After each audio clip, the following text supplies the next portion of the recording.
It happened on a Thursday night, just after 11 p.m. You know that moment when the world feels quieter than it should, like it's holding its breath for something you can't quite name? That's where I was. She kissed me goodnight, slow, soft, with this lingering kind of warmth that makes you believe everything is okay in the world. The kind of kiss you don't question because your heart is too full to entertain doubt. But then, just about an hour later, my phone rang. And there she was, calling from another city. Not nearby. Not a neighboring suburb. A whole different state. And she said my name like she was scared of something. Like she wasn't supposed to be there. That's when the floor dropped out from under everything I thought I knew.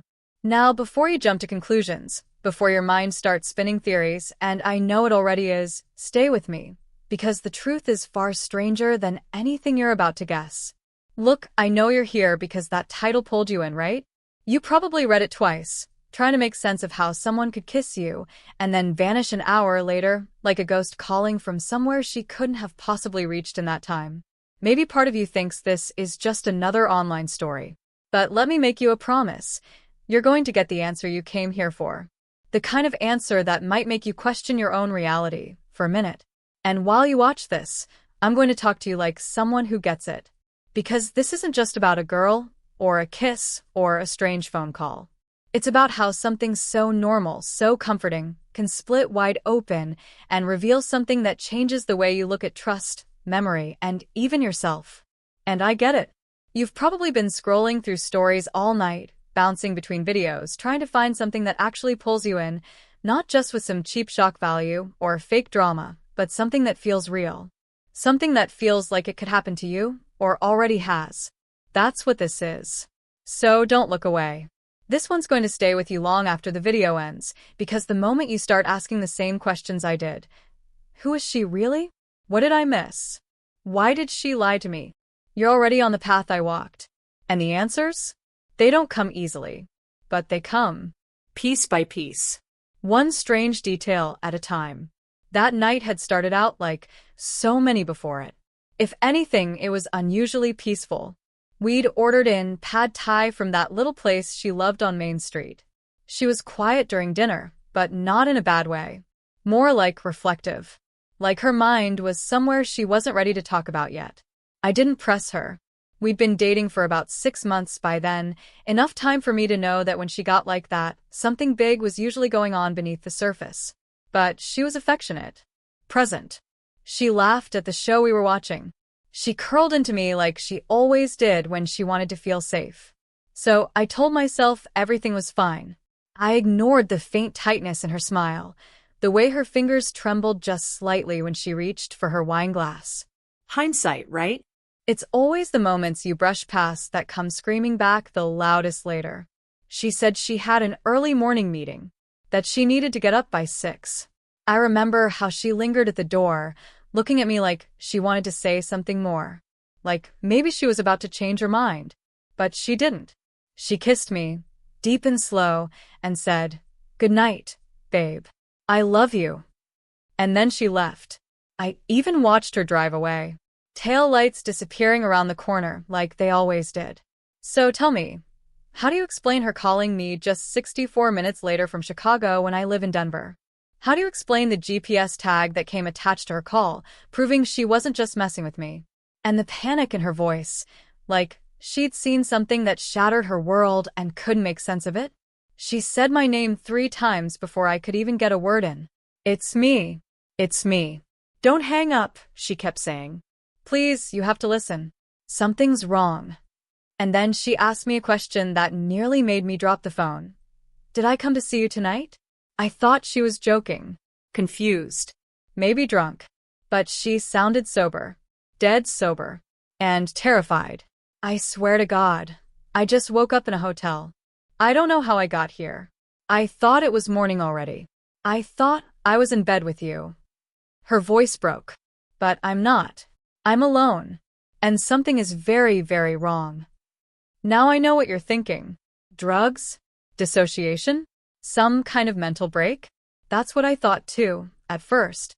But what if I told you this wasn't the first time something like this had happened to her? That this wasn't just a one-off event but part of something much deeper, something neither of us fully understood at the time? What if I told you I started digging, and the more I looked, the more I realized that the girl I thought I knew might have been living a double life? Or worse, maybe she wasn't living it at all. That night started a spiral that would take me into places I wasn't ready for, confronting her past, tracking down old friends who hadn't heard from her in years, finding journals she never meant for anyone to see. And always, that question pulsing beneath everything. How could she be in two places at once? Or was she? Could someone else have been pretending to be her? If so, why? And how did they know everything about me? How I talked, how I moved, even the little inside jokes we shared. You see how this isn't just some random story now, right? This is the kind of thing that makes you check your locks twice at night. That makes you wonder how well you really know the people closest to you. And if you've ever felt that cold pit in your stomach, that feeling when something feels off but you can't explain why, then you're going to understand exactly what I was feeling as this unraveled. Because the deeper I went, the more the line between reality and illusion started to blur. And let me tell you, some lines, once you cross them, you can't come back. She started having dreams, vivid ones. She'd wake up crying or gasping for breath, insisting they weren't dreams at all, that she was somewhere else, someone else. Sometimes she'd say things like, "I think someone is watching me from inside my own memories." It sounds crazy, I know. But then things started happening around my apartment. Items moved, messages scribbled on notepads I never touched. One night, I found my phone recording a voice memo I didn't start. When I played it back, her voice was whispering something in a language I didn't recognize, layered with static and a sound like distant thunder. And I haven't even told you the most disturbing part yet. A week after that call, she disappeared completely. No trace. No contact. Police didn't take it seriously at first because she was an adult, and there was no evidence of foul play. But I knew. I knew something had taken her, something real, or imagined, or something in between. And then I got a package. No return address. Inside, a photo of us from that night, except I'm not in it. Just her, standing alone, in front of my apartment. And on the back, scrawled in handwriting that looked like mine, "This never happened." I wish I was making this up. I wish I could tell you this was just some strange, unsolved mystery with a clean ending. But that's not how this works. The truth is slippery. Memory can lie. And sometimes, the people you trust most are the ones who leave you asking the hardest questions. What did she see that night? Who did I kiss? And why does it feel like the more I search for the truth, the closer I get to something I might not be ready to face? I guess if I'm being honest, it didn't all start that night. Things had been building for a while, quietly, like water rising behind a dam. You don't notice it at first because life has this way of distracting you with routines. You wake up, go to work, check your emails, scroll through TikTok reels before bed, and suddenly weeks have gone by without you noticing the subtle cracks. And that's what I missed. The signs weren't flashing lights. They were small inconsistencies, little moments that made no sense at the time but seem glaring now in retrospect. I think about the night she asked me out of nowhere, "Do you ever feel like you're being replayed?" She'd laughed it off right after, like she was joking, but there was something too serious behind her eyes. Something tired. Something scared. Before we get too far down the rabbit hole, let me give you some context. I work remotely, freelance tech consultant. Long hours, irregular sleep, a lot of time spent in my head. Not the kind of life that draws attention, and definitely not one you'd call exciting. That's part of why I fell for her so hard when we met. She was warm, unpredictable in the best way, like she lived in color while the rest of us were stuck in grayscale. We met at a bookstore downtown, yes, one of those meet-cute moments people think only happen in rom-coms. She reached for the same copy of Invisible Monsters I was eyeing, and before either of us could say anything, we were already in conversation. Her name was Rachel. Or at least, that's what she told me. The first few months were like a dream. Late-night drives with no destination, playlists we built together, whispered conversations at 3 a.m. about what we'd do if the world ended. She told me once that she never felt like she belonged anywhere until she met me. I didn't know how to respond to something that intense, so I just held her tighter. But even back then, there were gaps, questions I didn't ask because I didn't want to ruin what we had. She never talked about her family. Changed the subject every time I brought up where she grew up. And when she got phone calls she didn't want me to hear, she'd step outside and speak in a voice so low it was almost a whisper. After she disappeared, I did what anyone would do. I went to her apartment. Except it didn't exist. I mean that literally. The address she gave me months earlier? It was a dry cleaner's. I stood there in front of that building with the sun beating down on my back, holding a coffee I'd picked up for her, trying to make sense of what I was looking at. The owner told me there had never been a tenant named Rachel. No unit upstairs. No mistake. She was never there. So then, who had I been visiting all those nights? Who did I sleep beside, eat with, laugh with? I reached out to mutual friends, but that was the thing. We didn't have any. She always said she was more of a loner, that she didn't like big social circles. But she had coworkers, didn't she? A boss? Friends from school? When I searched for her online, there was almost nothing. A private Instagram with 5 posts, a Facebook page that hadn't been updated since 2018, and even that looked oddly generic, like a placeholder account made just to look real. No tagged photos. No comments. Just a curated digital ghost. And when I emailed the address she'd used to send me playlists, it bounced back. Address doesn't exist. I started questioning everything. Not just her, but myself. Had I imagined more than I realized?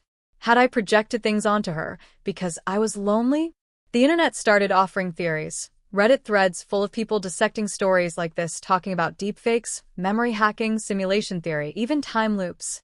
At first, I laughed it off. But the more I investigated, the more I realized something else. This kind of thing wasn't unique. There were stories, whispers, mostly, of people vanishing and then reappearing with completely different identities. People showing up in places they swore they'd never been. Cases where phone records showed someone was in 2 locations at the same time. Of course, none of it ever made mainstream news. It was always buried deep in forums, weird podcasts, or horror YouTube channels that get labeled as fiction just to avoid getting flagged. That's when I found him, a guy named Derek who reached out after I posted on a missing persons board.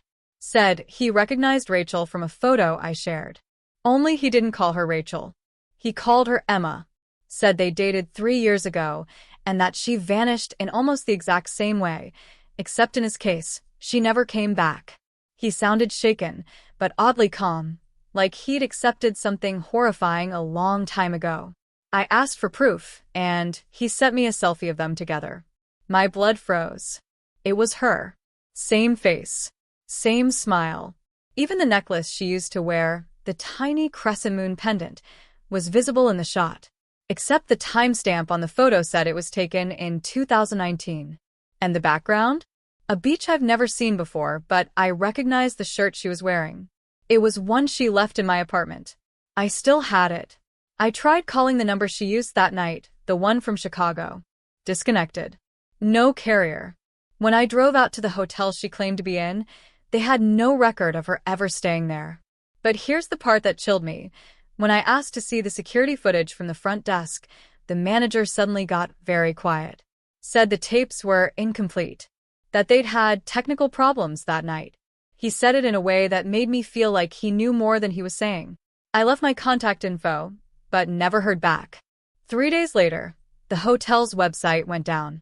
The building is still there, but it's under renovation now. No guests. No staff. Nothing but silence.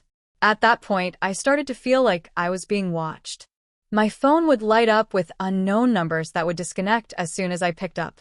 I noticed a white SUV parked across from my building for 3 nights in a row, always with the same dented bumper, engine idling for hours. I walked up to it once, and the driver rolled the window up before I could get a look at their face. The next morning, it was gone. My emails started showing signs of tampering, drafts being edited, messages deleted. When I ran a scan on my devices, I found software I didn't install, programs built to log keystrokes and mirror screen activity. Someone was watching everything I did. YouTube search results were no help. I found dozens of creepy girlfriend mystery. Videos, missing persons investigations, and true crime breakdowns, but none of them lined up exactly. Still, I started noticing something odd. In the comment sections of some of those videos, a username kept popping up, *echo _retrace star. Always vague comments like, you're close, or not quite her, or just strings of numbers that didn't mean anything at first. But when I compared those numbers to the dates Rachel and I had gone on certain trips, the overlap was undeniable. Someone was tracking us, or guiding me, or maybe warning me. And then came the voicemail. No caller ID, just a voice. Her voice, whispering my name again and again. And then, a phrase that still echoes in my mind every night. Don't trust the version of me you remember. She's not me. That was it. 10 seconds. But enough to send me into a spiral. Because what does that even mean? A version of her? How many versions are there? Were there 2 Rachels? Or was someone impersonating her? Mirroring her somehow? And if so, how could they replicate not just her face and voice, but every little detail, her scent, her habits, the way she said certain words? I started wondering, had I ever really known her? Or had I been interacting with something else entirely? Something that could hide in plain sight. Something that used emotion, intimacy, love as camouflage. Every clue I uncovered only made things murkier. Was Derek lying? Was he part of it? Could he have staged the whole thing to mess with me? But then why would he seem so broken, so exhausted, so haunted? I looked deeper into his background and found a suspicious job history, gaps, changed names, inconsistencies. Almost like he didn't fully exist either. And just when I thought I'd hit a dead end, a message came through my encrypted inbox. No subject, no body, just a single image. A screenshot from a surveillance camera, blurry, grainy, time-stamped 3 days earlier. It showed a woman standing across the street from my building at 3:12 a.m. The street lamp caught her hair just enough for me to see the familiar outline. It was her, Rachel, or someone who looked exactly like her. But she was just standing there, staring at my window, alone, still, watching. And that's where everything changed. I barely slept after seeing that screenshot. I kept staring at the image, zooming in until the pixels blurred, hoping I'd find something, some detail that would prove it wasn't her, that this was a trick of the light or someone playing games. But the posture, the silhouette, even the way her hands were curled slightly at her sides, it was too familiar. I couldn't deny it anymore. She'd been outside my window, watching me, and she didn't knock, didn't call, just disappeared again. The next morning, I went to the building across the street to ask about their cameras, hoping maybe another angle caught her face. But when I got there, the front desk manager said the security system had mysteriously gone offline that night. Something about a corrupted feed or electrical glitch. All the files from that specific window of time? Gone. Not just deleted, but wiped clean. The system had reset itself, like someone didn't just want to hide her, they wanted to erase her completely. That was the first real wall I hit. And it wouldn't be the last. I started feeling like I was being boxed in, like the closer I got to something real, the faster someone worked to pull the rug out from under me. Even the people I thought were helping me began acting strange. Derek, for one, stopped responding to my messages altogether. His number went to voicemail, and when I called again a few days later, it was disconnected. His Reddit account was deleted, every post scrubbed. When I checked back on the thread where we'd first connected, the entire conversation was gone, like it had never existed. But I remembered every word. I'd saved screenshots, and I went to pull them up, only to find the folder empty. Just a string of error symbols where the files used to be. I started keeping hard copies of everything after that, printing articles, writing down timestamps, backing up data in encrypted drives. But no matter how careful I got, something, or someone, always seemed one step ahead. It was like chasing a shadow through fog. And then came the warning. I received it anonymously, slipped under my door sometime during the night. No name, no signature. Just 4 words scribbled in all caps with a black Sharpie. She is not yours. That was it. No context. No explanation. The handwriting was sharp, uneven, like it had been written in a rush, maybe even with trembling hands. And that was what shook me most. Not the message itself, but the idea that someone had stood just inches from where I slept, close enough to leave a note without making a sound. I tried to report it, of course. I brought it to the police, but they treated it like a prank. Told me unless a crime had been committed, there wasn't much they could do. One officer even suggested it might be a breakup gone wrong. Said maybe Rachel left, and I just couldn't accept it. I wanted to scream. But how do you explain to someone who hasn't lived through it that the person you loved didn't just leave? She unraveled, folded in on herself, and then reappeared in the places she shouldn't exist. I was at my breaking point when I met Maya. She was a data analyst who reached out after seeing one of the posts I'd made on a now-defunct conspiracy forum. At first, I thought she was just another curiosity seeker looking for weird stories to feed her blog. But she seemed different. She wasn't just fascinated, she was invested. Said she'd seen a similar pattern in her work, people disappearing off the grid, resurfacing in impossible ways, patterns of digital erasure that didn't match any known behavior. She showed me a file she was compiling, profiles of 6 other women who, over the last 10 years, had gone missing under nearly identical circumstances. All young, all emotionally intense, all reported as unstable or erratic just before vanishing. All of them had one thing in common. They'd each had a relationship with someone who reported seeing them after they supposedly disappeared. I wanted to trust her. I really did. But something about her didn't sit right. She always seemed to know more than she let on, like she was carefully filtering what she told me. She once slipped and referred to Rachel as Subject 6 before correcting herself. When I asked what that meant, she brushed it off, said it was just how she labeled her files. But later that night, I found a document on a shared drive she forgot to lock, one labeled Retrieval Protocols. Inside were notes about behavioral triggers, memory suppression, and something called layered identity transfer. Rachel's name was in the file. So was mine. I confronted her, but she denied everything. Said I must have misunderstood, that I was sleep-deprived and paranoid. Maybe I was. But not enough to ignore the fact that I'd been listed in a document that described something far more sinister than coincidence.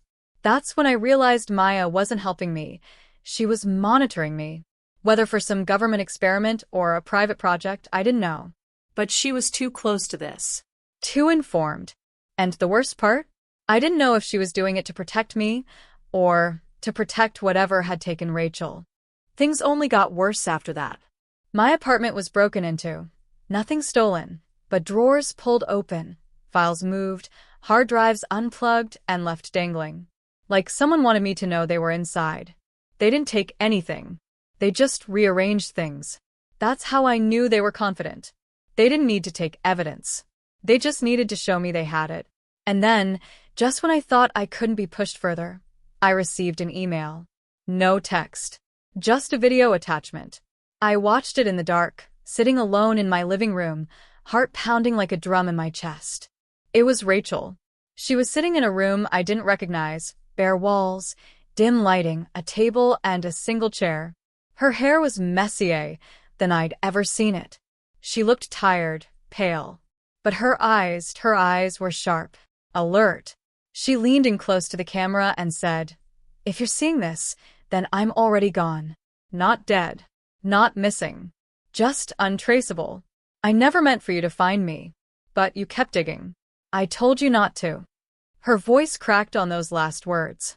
She reached forward, as if to shut the camera off, but hesitated. "They're watching you now.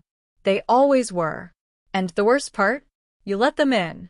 You gave them everything they needed." The screen went black. And then, just for a split second, a frame flashed. Barely noticeable. I paused the video and stepped through it frame by frame until I saw it. A photo. Not of Rachel. Not of me. But of someone else.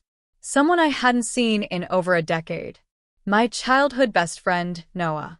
A person I hadn't spoken to since he vanished from my life without explanation back in high school. Same face. Same scar under his left eye. Standing in a room filled with monitors, one of them displaying my bedroom in real time. And that's when everything I thought I knew twisted in on itself. Because if Noah was involved, then this didn't start with Rachel. It started long before that. Long before I ever met her. And maybe a long before I ever knew who I really was. It had been years since I even thought about Noah, at least in any real, meaningful way. We'd been inseparable as kids, the kind of friends who built entire imaginary worlds in the woods behind our neighborhood, who spent summers inventing secret codes and pretending we were being watched by hidden forces. It was innocent back then, just the kind of paranoid creativity young boys thrive on. But when we were 16, Noah changed. Practically overnight. He grew quieter, more withdrawn. He started talking about things that didn't make sense, about being followed, about someone tampering with his dreams, about gaps in his memory that didn't feel like normal forgetfulness. I thought it was trauma or stress, maybe even undiagnosed mental illness. But one day, he just stopped showing up to school. His parents said he'd run away. There were whispers of drugs, of a breakdown, but no one ever found him. It became one of those small-town tragedies people stopped mentioning after a few months, like silence would soften the weirdness of it all. But now, after all these years, to see his face again, older, hollow-eyed, and inside what looked like a surveillance hub, that image rewrote everything I thought I understood about what I was chasing. The moment I saw that still frame of Noah, I started remembering things I'd buried, fragments of late-night conversations we'd had when we were kids. He once told me he didn't think he was real, that sometimes he looked in the mirror and didn't recognize who was staring back. At the time, it sounded like a kid playing too hard at imagination. But what if it wasn't? What if he was already tangled in something even back then? And what if I'd been part of it too, without knowing? While I was still reeling from that realization, my phone buzzed again. This time, not a blocked number or anonymous message. It was my ex, Sarah. We hadn't spoken in over 2 years. The breakup was messy, and we hadn't stayed in touch. So when her name flashed on my screen, I nearly dropped the phone. I answered, half expecting it to be some glitch or wrong number, but her voice was sharp with panic from the moment she spoke. She asked if I'd been in touch with the girl again, Rachel. I didn't know how to respond. I hadn't told Sarah anything about Rachel.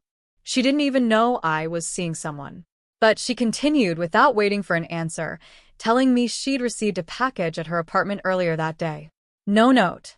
No return address. Just a single USB drive.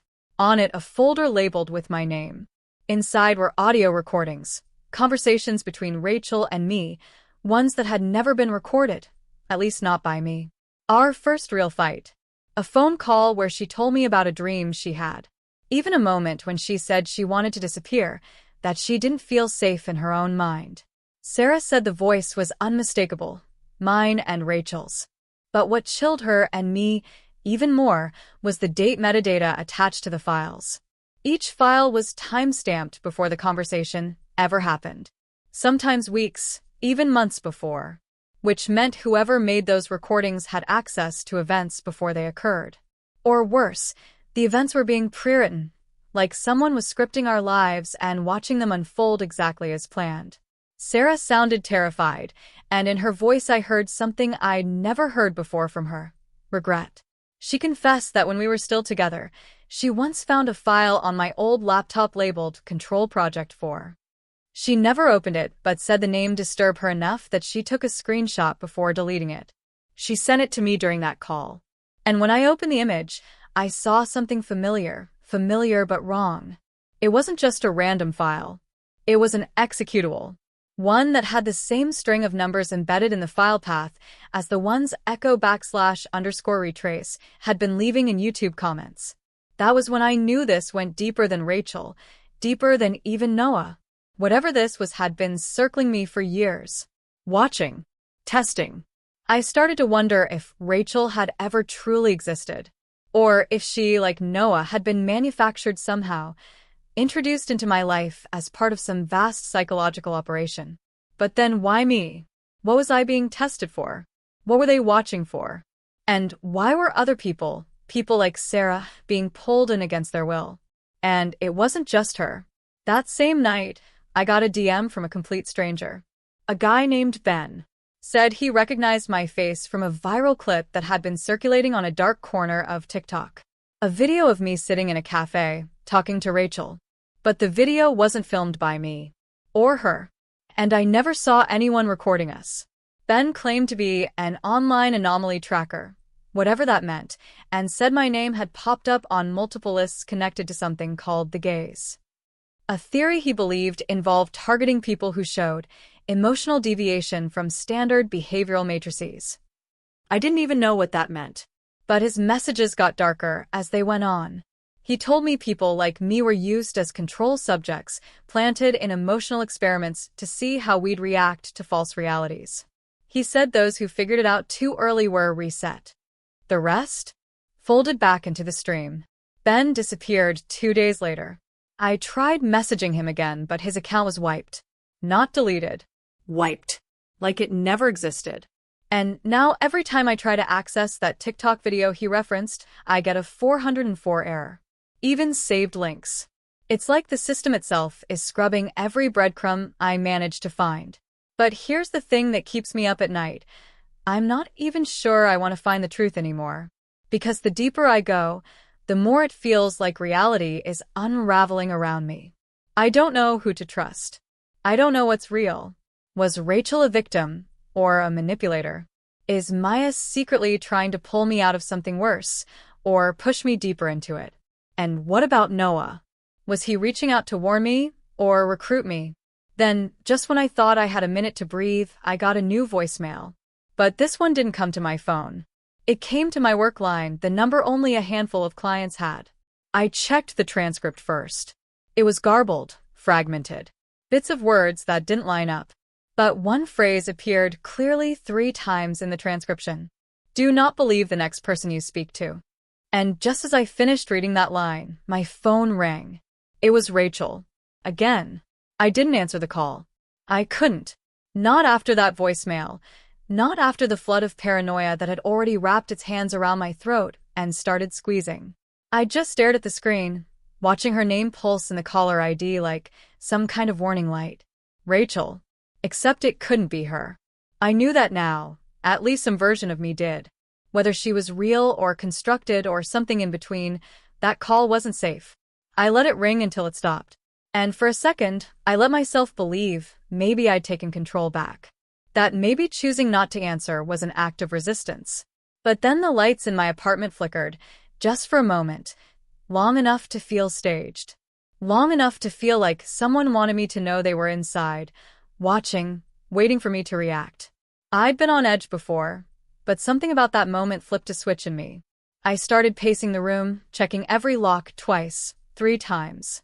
I unplugged my laptop, turned off my Wi-Fi, pulled the battery from my phone, and dropped it in a metal drawer like some amateur spy trying to outrun something invisible. But deep down I knew if they wanted to find me, they already had. I wasn't hiding.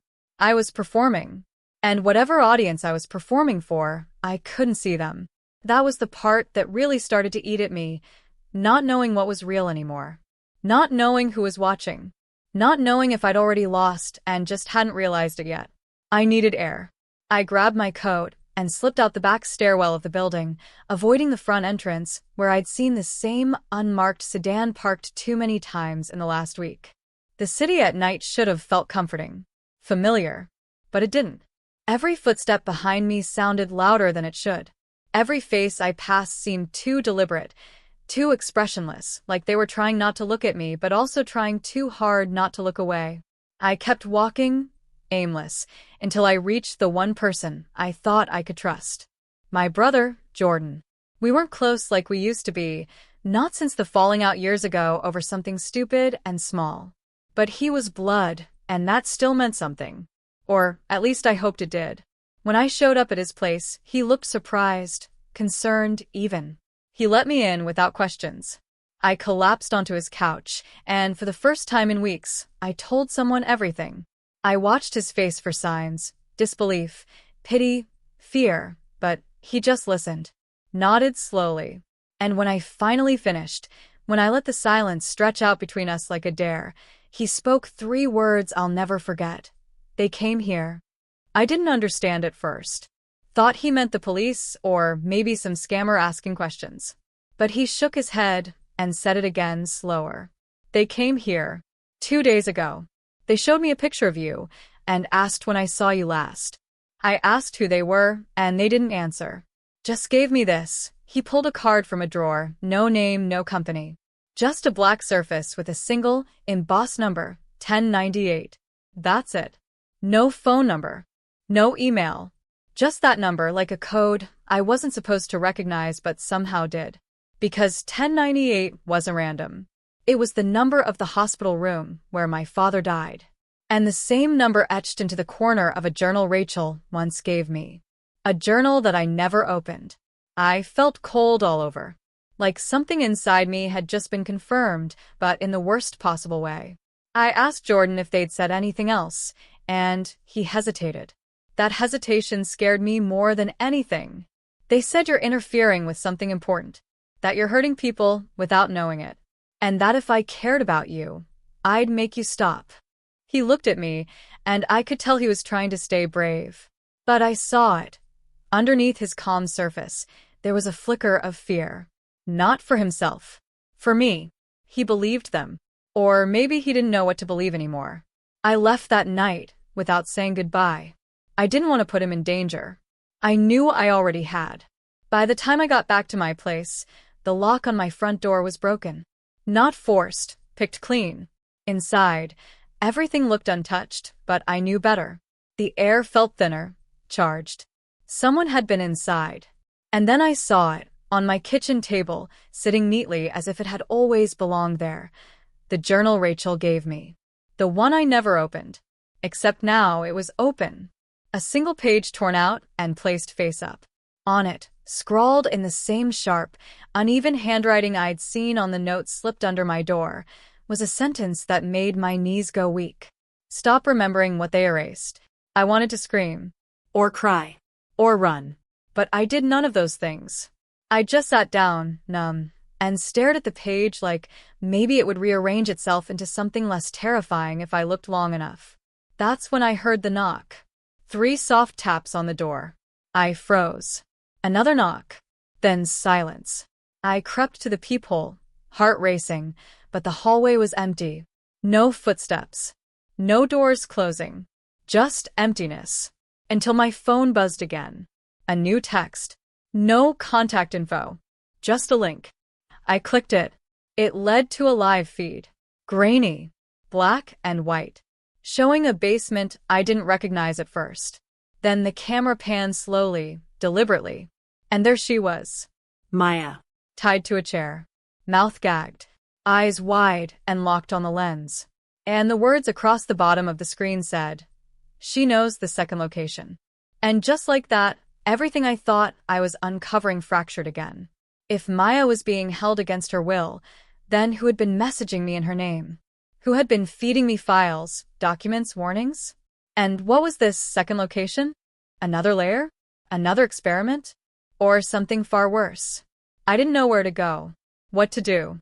But I knew one thing for certain. I wasn't just part of the mystery anymore. I was the target. I didn't sleep that night. I couldn't. I sat motionless in the dark, the only light coming from the dim blue glow of my laptop screen, replaying the live feed of Maya over and over again.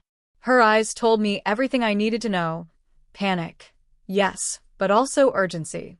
There was something else in her stare, like she was begging me not just to help her but to see something I hadn't seen yet. I combed through every frame, every shadow, every flicker in the background, looking for a detail that might tell me where she was. And that's when I saw it, tucked just behind her left shoulder, half hidden beneath a hanging tarp. A mural. A painted wall I almost missed because it was so out of place in such a cold, concrete room. It was chipped and weathered, but unmistakable, a faded depiction of a lighthouse, surrounded by swirling waves. And I knew that mural. I'd seen it before. It was from a therapy center I'd been forced to attend as a teenager, back when my parents thought I was losing touch with reality, when I told them I kept dreaming about things that hadn't happened yet, and about people who knew too much about me the moment I met them.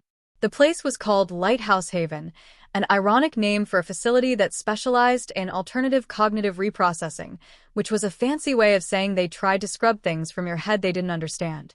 I hadn't thought about that place in nearly 15 years, hadn't had any contact with anyone from there since the day I left. But now, out of nowhere, that symbol had resurfaced, quietly lurking behind the woman who'd claimed to be helping me. And suddenly, everything felt upside down. I hadn't found Maya. I'd been led to her. And not by her captors, but maybe by her. That was the first crack. The next came when I checked the IP metadata from the link that led me to the feed. I was expecting something masked or scrambled, maybe even bounced through international nodes. But what I found was worse. It came from a location less than 3 blocks from my apartment. Not a facility. Not a bunker. A townhouse. A quiet, well-kept place I'd walked past 100 times. That's when the pieces really started falling into place, and not in a way I was ready for. Because when I pulled the ownership records on the building, my hands started shaking. The lease was registered to a shell company. But the emergency contact on the document? My father's name. A man I'd buried over a decade ago. I stared at the screen, frozen, as this impossible truth rooted itself into my chest. It didn't make sense. It couldn't make sense. My father had died. I watched him go. I saw the casket lowered into the ground. And yet, here he was, tied to a property that sat right under my nose, tied to a mystery that had nearly consumed my life. And it got worse. Because when I searched his name again through the Lighthouse Haven database, something I hadn't dared to do before, I found a hidden archive that required a master key. And somehow, I had it. My login from years ago, from when I was a patient, still worked. But what I found in that archive was beyond anything I could have braced for. There were files, pages and pages of data on me, on my behavior, my relationships, my patterns of speech, sleep, trust, aggression. It was all there, logged in clinical detail. But what chilled me the most was the timeline. The entries didn't stop when I left the facility. They continued. For years. Through college. Through every job I'd ever had. Through every relationship. Every address. Every moment I thought I was living on my own terms. Every time I moved to a new city, a new file appeared. My life hadn't been watched. It had been managed. Shaped, directed. And at the bottom of the file, labeled in bold red text, was a single phrase that made my stomach twist.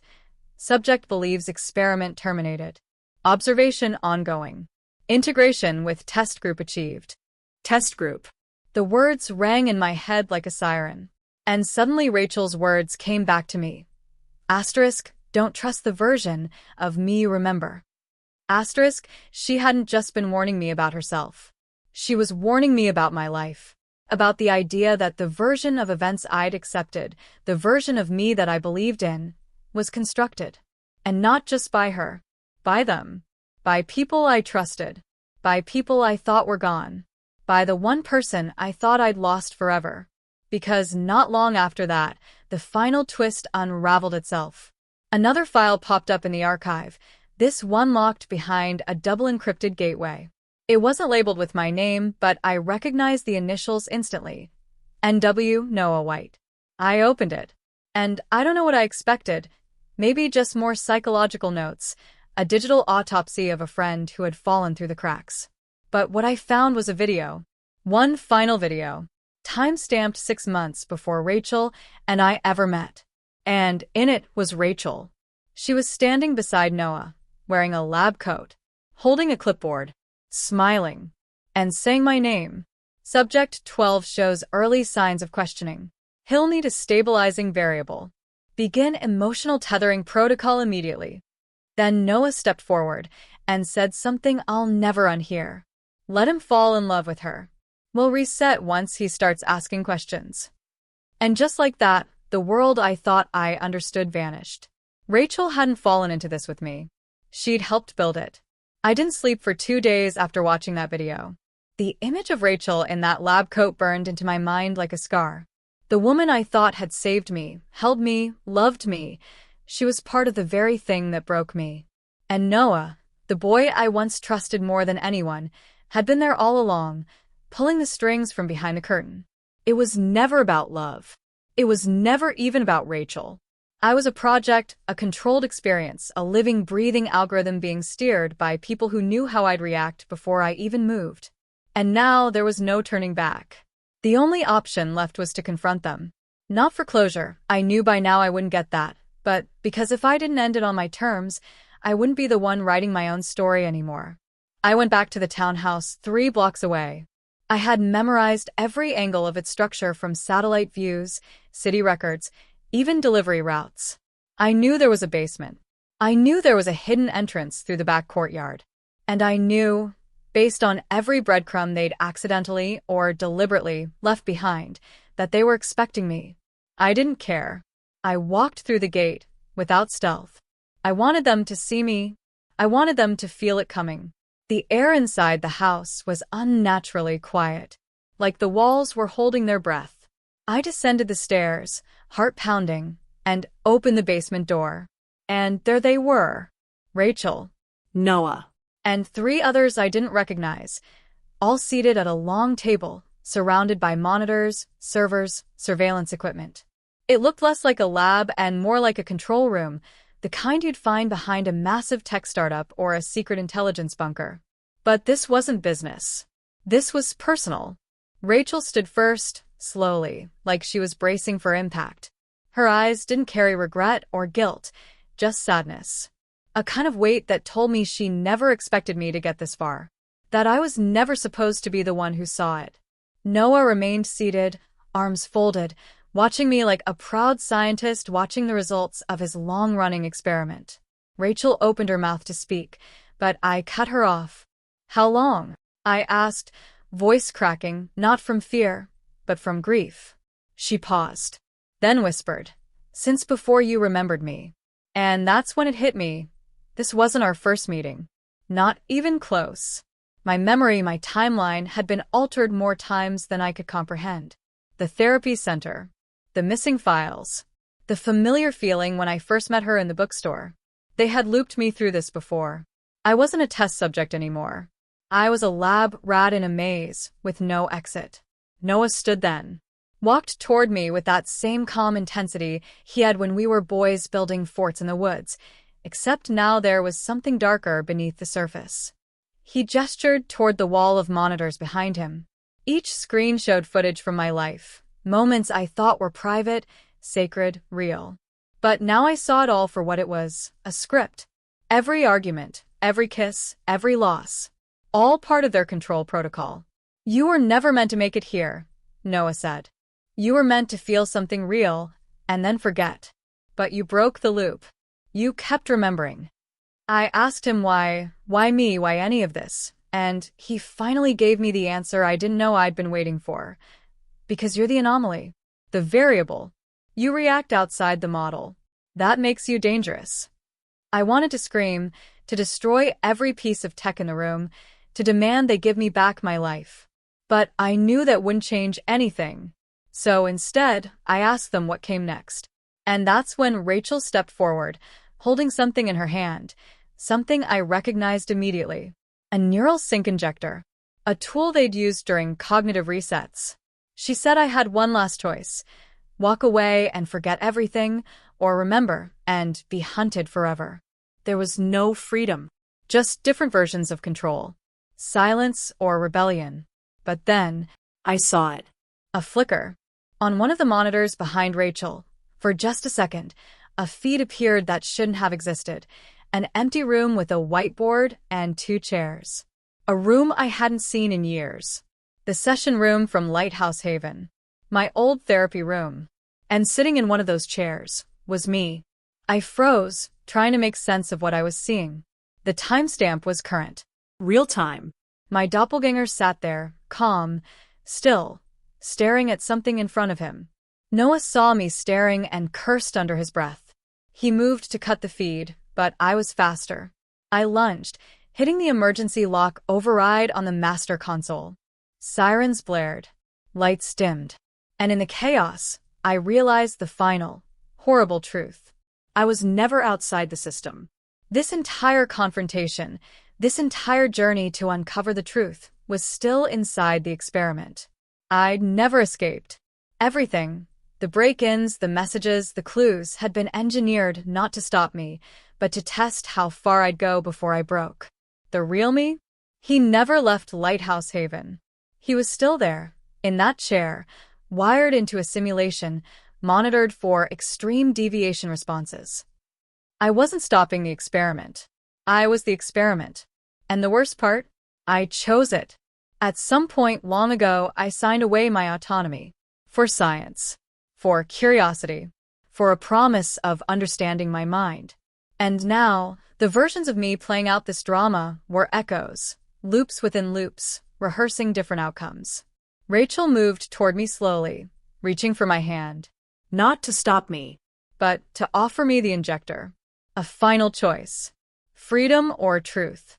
And just as I raised my hand, about to decide, everything around me froze, like the world held its breath. Then everything went dark, except for one final sentence on the monitor. Loop 73 complete. Preparing next sequence. When the darkness lifted, it wasn't dramatic. There was no flash of light, no sudden jolt back to consciousness.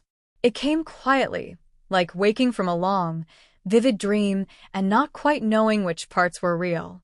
I opened my eyes to a sterile white room, the kind you'd expect in a hospital, but somehow colder, more detached. No monitors beeping. No machines humming.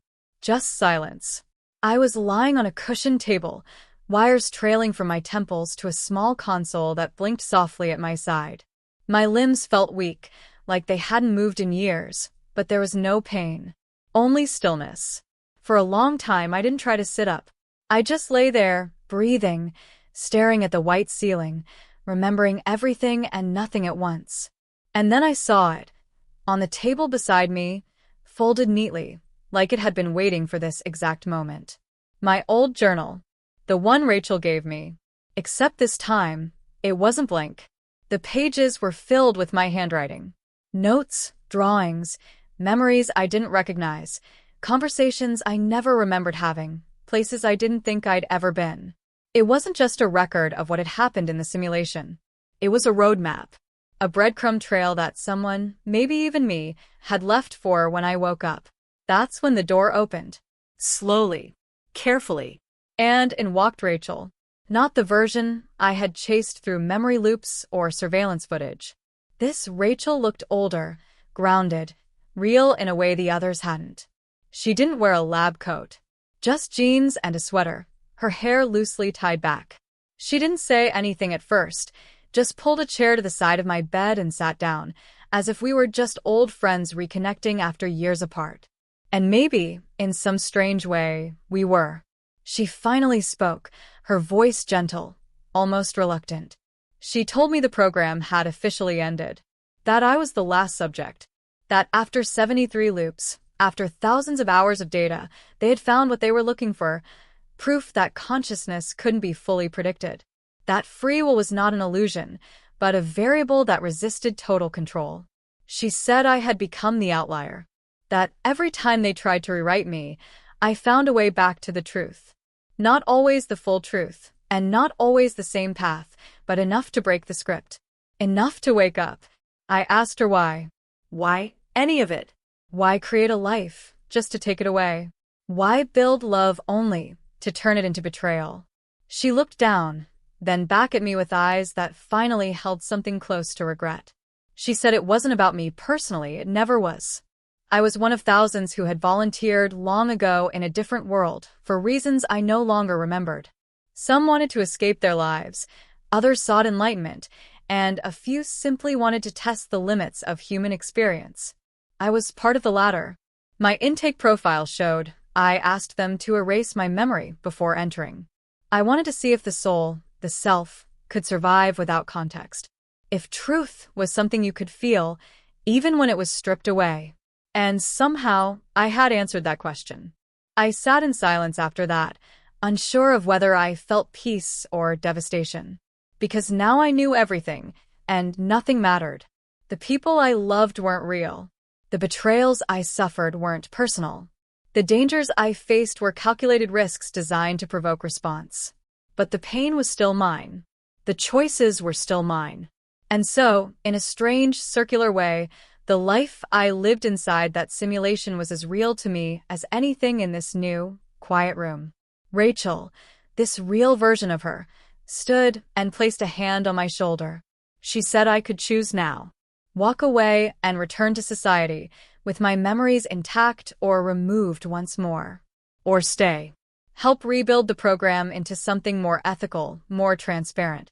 Something that helped others rediscover themselves, rather than break them apart. It was my final choice. And for once, I knew it really was mine. I asked for one day. Just 24 hours to be alone with my thoughts, to walk through the campus, to breathe fresh air, and look at the stars without wondering if they were just coded illusions. I found a bench near the edge of the property and sat there until the sun set. I watched couples walk past. I watched children play. I watched the sky turn violet and then disappear into night. And for the first time, I didn't feel like a prisoner or a pawn. I just felt present. I thought about Sarah, about Jordan, about all the people I'd known in the simulation, real or not, and how their words, their choices, had shaped me. I thought about Rachel's face when she first kissed me goodnight, and how even though that version of her was designed to manipulate me, the feeling I had in that moment was still true. The next morning, I walked back to the facility and gave them my answer. I wouldn't go back to who I was. I didn't want the memories erased. I didn't want the pain forgotten, because the pain was proof I had lived. I told them I'd help, not to perfect the system, but to protect people from it. To ensure that if anyone else ever stepped into the maze, they'd be given a map and a way out. I wasn't here to break the loop again. I was here to make sure no one ever had to. And just as I signed the final consent form, a technician entered the room holding a small package, one that had arrived by drone and signed. Inside was a photo of me and Noah, taken just 3 days ago, sitting at a cafe that didn't exist, in a city I'd never visited, with the words written on the back in familiar handwriting. Some stories never really end. They just change authors. And in that moment I realized I might have stepped out of the loop, but the story, it was still being written. By someone, somewhere, watching, always watching.